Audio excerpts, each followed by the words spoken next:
Good morning, good afternoon, or good evening, or wherever you are. So I came across this article where Johnny Depp names the most poetic writer according to him. And this is in, excuse me, Far Out Magazine. And you can read this on faroutmagazine.co.uk.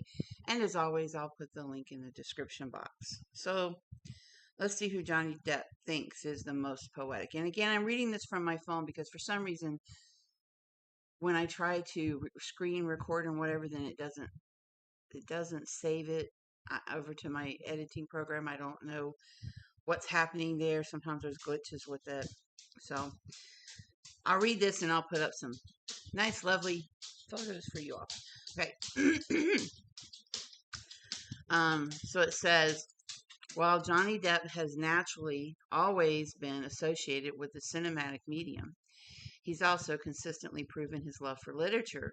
Throughout his career, Depp has expressed his admiration for the works of Jack Kerouac, Tom Robbins, Arthur Rimbaud, and of course, Hunter S. Thompson. It is Thompson with whom Depp has the deepest kinship, having portrayed him in both Fear and Loathing in Las Vegas and The Rum Diaries. In fact, the two writers shared a special friendship, mutual respect for one another, with Depp often frequenting Thompson's Aspen home for an evening of debauchery and revelry. Excuse me. As stated, though, Thompson is not Depp's only literary interest. In fact, he wasn't even the writer whom he considered the ballsiest, which is a rather striking admission to make about the famous journalist who earned a reputation for his excessive drug use and fearless prose. The truth is that Depp reserves that distinction for the journalist, novelist, and poet Nick. Oh, why do these names always stump me up? It's spelled Tosches. Toches? Toches?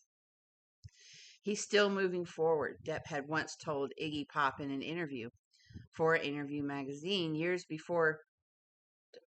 Alexa, how do you pronounce the name Tosches?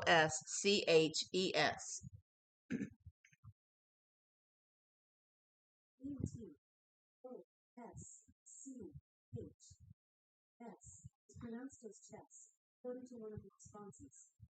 Tosches died in 2019. He's so brilliant. He's one of the ballsiest, most poetic, and rage-filled writers, but he attacks with such calm and wisdom.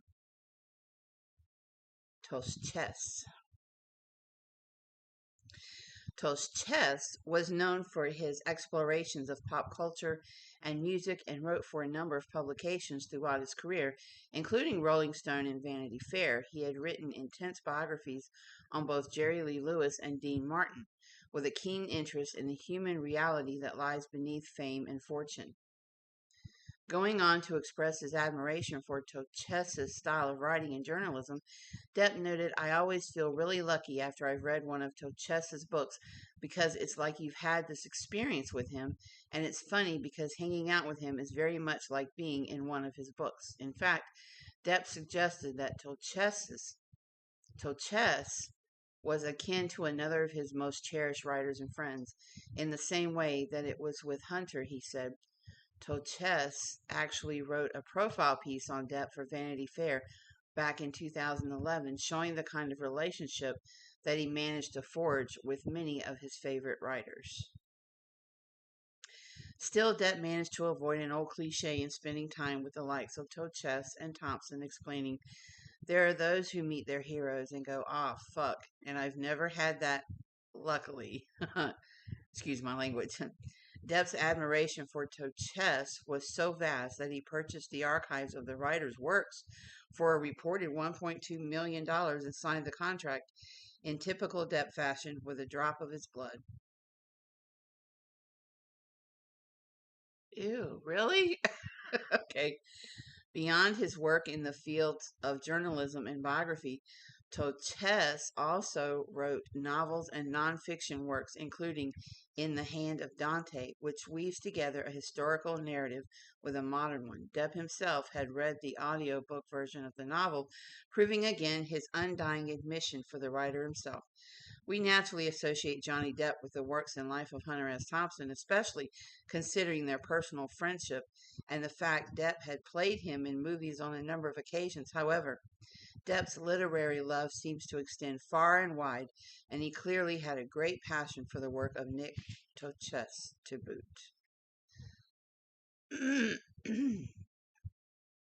So, In the Hand of Dante is one of Nick Toches's books that Depp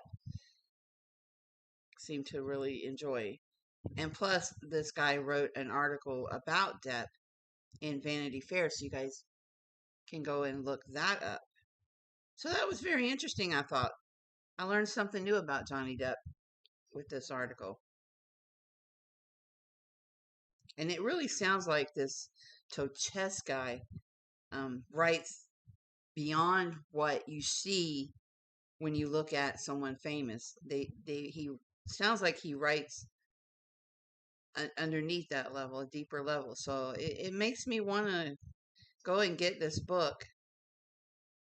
Again, the title of the book is In the Hand of Dante. I did not know that he signed with a drop of his blood. Did not know that. Learned something else new here. Is that a fact? Is that real? Can somebody verify that, Victoria? If you see this video, is that for real? I mean, it's definitely a Johnny Depp thing to do, but I'm squeamish at the thought. So I'll put the link to this article in the description box. And I have another video that I want to do for you, Johnny Depp related, but I'll probably put it out next week. And I want to tell you, when I do that video, take it with a grain of salt. This information comes from various sources, but it's not new information. It was information about Johnny Depp possibly being in another movie where he plays Satan, who's trying to save the world. But this was also came out in 2023. So this is not a new article. This is not a new information, but it has popped back up again this week in various magazines. So I want to visit it and see what kind of digging we can do to see if this is actually a thing. And it definitely, from what I read, seems like the kind of role that Johnny Depp would love to play. But again, when you see my video come out about it, take it with a grain of salt. You know how these things go. So I'm not going to present it as fact. I'm just going to present it as something that is being put out there. Okay. All right. God bless you guys. Take care of yourselves, and I will see you soon.